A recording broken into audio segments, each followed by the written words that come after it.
There's a lot of people online, the majority of people you watch videos from are doctors that have peptide clinics.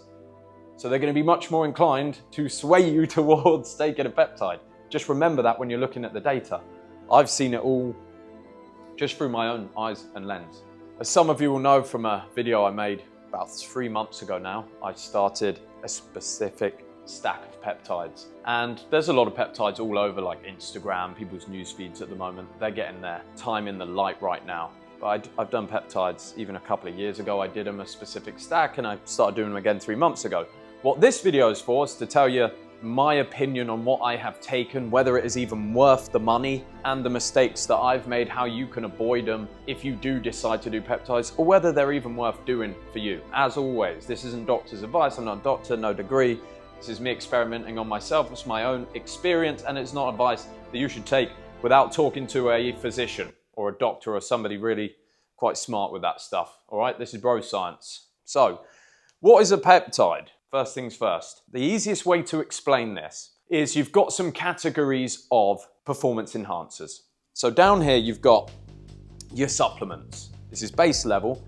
As we go up the level, risk increases. So, but down at the base level, you've got your creatines, your vitamin D, your BCAAs, stuff that you can buy on Amazon safely, pretty low risk, but also not that effective. Creatine, a lot of studies, fairly effective, but just your standard supplements. Then over here on this end of the scale, you have very high risk, but very, very high reward. And you've got your anabolic steroids up at the top, things that really amplify testosterone. And then you've got kind of down here a little bit further down, it's just your synthetic hormones, your standard like TRT or growth hormone synthetics that you'd inject. And then in the middle here between supplements and synthetic hormones is where peptides lie. And peptides are quite effective, but not as effective as synthetic hormones, but also a lot less risky than synthetic hormones. Traditionally, that's kind of where they sit. It's made up of amino acids. It's essentially a messenger in your brain. So when you take a peptide, it has a code written into it, and that code says, Jack's brain, go and release some more growth hormone. It doesn't say, Jack's brain, here's a load of growth hormone, so stop making your own growth hormone. It says, here's an extra messenger signal, go and make some more growth hormone when Jack takes this. And then I'll produce more growth hormone naturally from my own body, but with a synthetic messenger. It's essentially the easiest and simplest way to explain what peptides are. Bill Nye the Science Guy. So, what peptides have I taken? What are they good for? What are they meant to do? And what do they actually do? Because these things are expensive. This stack around here, taking this will cost me between $500 and over $1,000 a month, which is a lot of money to spend on peptides. It's way off the table. But I think you can get a lot of benefits, I certainly have, from just 1 or 2 of these. You don't need to have a crazy expensive stack. So this is my thoughts on each individual one that I've taken. And then we'll go on to Reta, because I don't take it, but Max has started taking it. And we can talk about Reta. GHK-Cu essentially is one of those messengers that stimulates collagen production. Collagen is what helps your hair grow, your nails grow, your skin.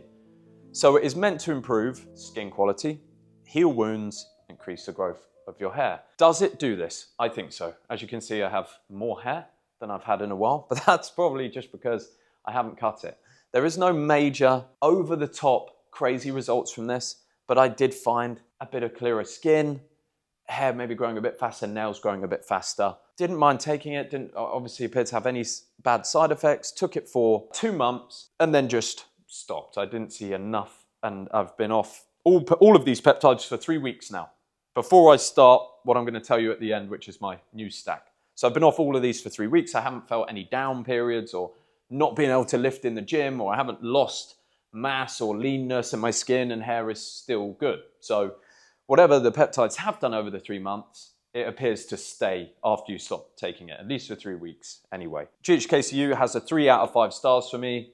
I think it definitely works in increasing collagen. I just don't think it's a crazy big reaction for $200 or $300 a month, which is what this runs, certainly from a clinic in Dubai. BPC-157 is 4 out of 5 stars. Very, very effective, but its use case is muscle and ligament repair, specifically injuries, I think. I don't think you need to be wasting time and money taking BPC every day to repair your body. What this is very good for is direct into the site. Let's say you have a shoulder injury. It's been nagging you at the gym. You haven't been able to get through it. You can inject it. It's subcutaneous needle. Doesn't hurt. It's very, very small. Into the shoulder, direct site, into the leg, into the knee, wherever it is. Do that for 3 or 4 days. Recommended dose.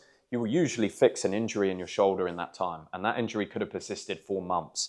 For that benefit, BPC, incredibly useful.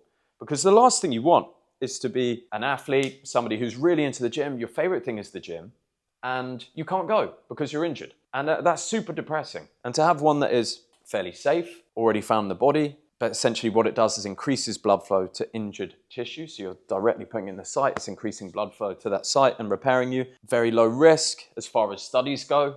I think that's a real great one to have in your arsenal, to have in your fridge. Oh, I've got a shoulder injury, 4 days on the BPC, boom. Shoulders fixed, fantastic, back to work. TB-500, these two are often paired together.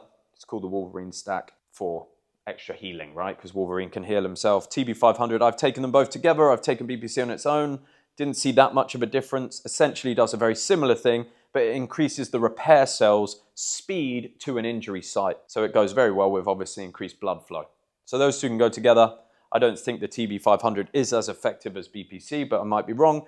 BPC is also one for anyone that's scared of needles. You can take this in pill format, which I used to do. It seemed to work in ways. I think it was still effective in pill format. It's one of the only ones that is.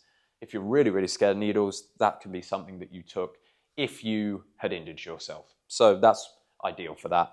TB-500, is it worth it? For 3 stars, I don't think it's usually worth the money. If you get them combined, they're usually pretty good. DSIP, Delta Sleep Inducing Peptide. It doesn't even have a name. They don't even know what it does. It came out of the blood of rabbits that had been electrocuted to go to sleep.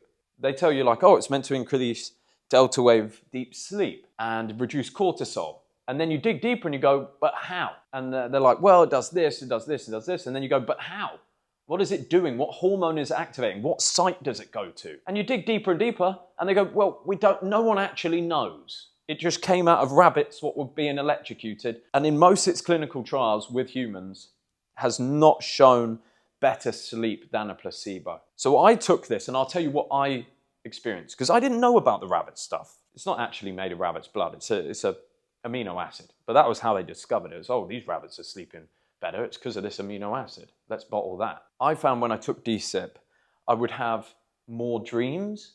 So perhaps we're talking a deeper state of sleep. But I found the dreams very unsettling, which made me wake up not feeling rested. And I took it for a while because I don't mind a bad dream. I can handle it. I don't wet the bed anymore. I did about 2-3 weeks on this. And in the end, I was like, this isn't really worth it. Plus, it's pricey. So I dropped it off my stack and gave it 2 stars. So in terms of ones I don't recommend, I'd say DSIP's probably the last one you would look at, really. But put in the comments, what's your experience with it? Has it really helped you? Maybe you never know. With all of this stuff, right? All peptides, your supplier is very, very important. It's not something to be taken lightly. You can seriously fuck yourself up. If you go somewhere cheap and get it from a shitty supplier that you don't know where this stuff is coming from, you could be injecting all sorts of shit inside yourself. So I'd recommend go to a doctor or a clinic or a healthcare professional. Do not be ordering this stuff just online randomly. Very, very dangerous. Next one is a 5-star for me. CJC plus ipamorelin. It is 5 stars. This one for me, it actually gives a very noticeable response in growth hormone. So growth hormone is usually released in the night via a GH pulse. CJC, it's a growth hormone stimulating hormone.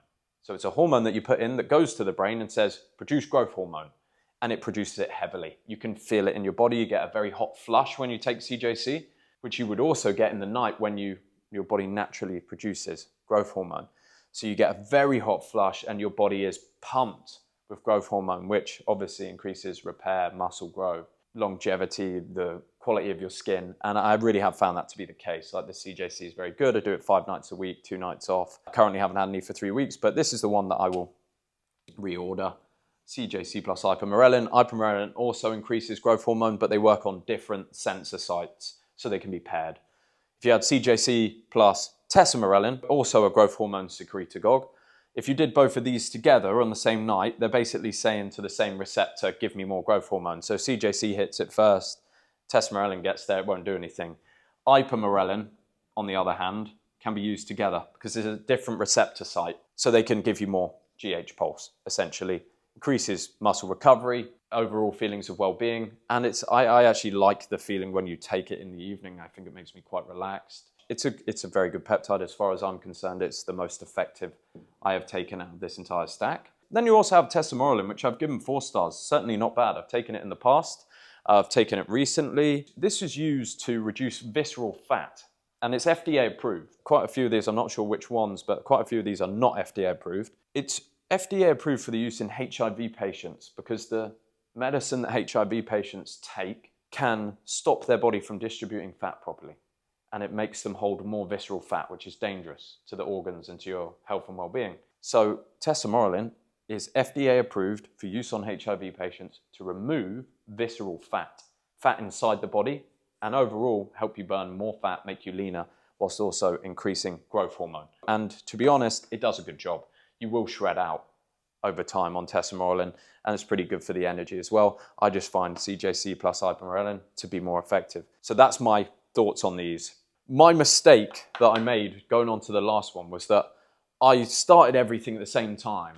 I just got a little trigger happy. So I was like, yeah, give it all to me and I'll just become an absolute beast. Doesn't really work like that. That was silly of me. So what I've now done is I took them out one at a time and see what continued to work and what affected me. What I should have just done is added them one at a time. So if you are going to do one, at your own risk, obviously in your own research, based on what I've said and what research you do yourself, do them one at a time rather than flooding them all in, and actually genuinely see, keep all the other stimulus the same, sleep at the same time, work out the same, and see if they actually work. Because you don't want to be just injecting shit if it doesn't work.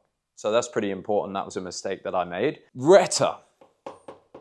Okay, Reta is kind of a peptide, kind of synthetic hormone. It doesn't go to the GLP-1 site and make it more active for your current GLP-1. It gives you a synthetic stimulus of GLP-1, GIP, and glucagon in your body. And these affect essentially your body's dopamine response to food and also your dopamine response to a lot of other things. Now, I haven't taken it personally, but Max has. So Max's first few weeks, he went from feeling very, very excited by food to not interested in food, which can be very risky because for someone like me, I'm trying to put on weight, hold muscle. I already probably have a lot of GLP-1. I don't have a high appetite naturally. I have to kind of force feed. So for somebody like me, it would probably be a nightmare. But for somebody who can't stop eating, that's what it helps control. Is Max used to love food, now he's not that interested in food. But at the same time, that's removing a little bit of the dopamine or drive for life. Like he said, life feels very, very in the middle, very medium, very flat, not super high, not super low. In the middle, he can concentrate better, but probably at the detriment of some of the joys of life, especially for women. For a lot of girls I've spoken to that take Reta, they said sex drive's just fallen off a cliff, like no sex drive. That will also happen to men. If you take Reta and you don't eat because you're not hungry, you'll get skinny. Your body will have no energy and you will not have the correct building blocks to actually produce testosterone, and you will start to feel worse and worse, and you will become skinny, but you also become weak and your hormone profile will basically plummet. So that's why it's unconfirmed. Does it work? Absolutely. And it's super strong, and you often need way less than the recommended dose. As I said, I've not taken it. Reasons I don't take it. I don't want to blunt my dopamine. I don't want to not be looking at food and fuck with my hunger drive. I don't want to have any chance of removing my creativity or the spark in my eye or my desire for women, my desire for work. I don't want to fuck with my desire or dopamine centers. I like them the way they are. I'm already fucking shredded. I don't need to get any skinnier. I need to get bigger. I could do putting on some pounds. So for me, not something I would take, but I thought it was worth mentioning just because it's seen absolutely everywhere. Is it worth it? Will you get crazy results? No, I don't think so. Not with any of these ones that I've said. The CJC is good, but it's a 20% increase on your normal recovery. Same with BPC. It's 20%. We're not talking steroids here. We're not talking just pump something in and get absolutely massive and gain 30 pounds of muscle. It's like for a high level athlete that's training at the highest level, or for somebody who's just an amateur athlete, somebody that trains all the time but isn't competing in sport, takes gym very seriously, they want to train more, they want to train harder, they want to recover better, peptides are a nice middle ground to go for. If you don't train hard, if you don't eat the right things, if you don't sleep right, fix all of those things before you even look at this. Train naturally for years as I did before touching any of this. This is when you've maxed all of that out, you get a little extra 20% here. So is it worth it? Well, that depends entirely. If 20% increase in performance is worth it for you on some of these things for the cost of $200 to $400 a month, depending on your stack, then yeah, it's worth it. And you weigh up the risks and the benefits. If that's a crazy amount of money to you and you're already not training that hard yourself, or you haven't maxed out your natural limit, then focus on those things. You're not missing out. These are not magic potions, really. As much as they're made to be, remember, they're trying to be sold. This big fucking industry. And I know people in the industry. I don't think there's anything wrong with it, but just remember that I'm not selling you peptides. I buy them. And I'm not affiliated with any peptide company. You won't see any links underneath this video, which means I just give my personal opinion. I'm not trying to make you buy them. But remember, there's a lot of people online. The majority of people you watch videos from are doctors that have peptide clinics. So they're going to be much more inclined to sway you towards taking a peptide. Just remember that when you're looking at the data. I've seen it all just through my own eyes and lens. So I'll give you a pretty honest response. That's my opinion on it. Do with that what you will, but hopefully you're more informed anyway of what these are and what they can do for your body. And yeah, it's been fun, boys. See you on the next one. Whoop out!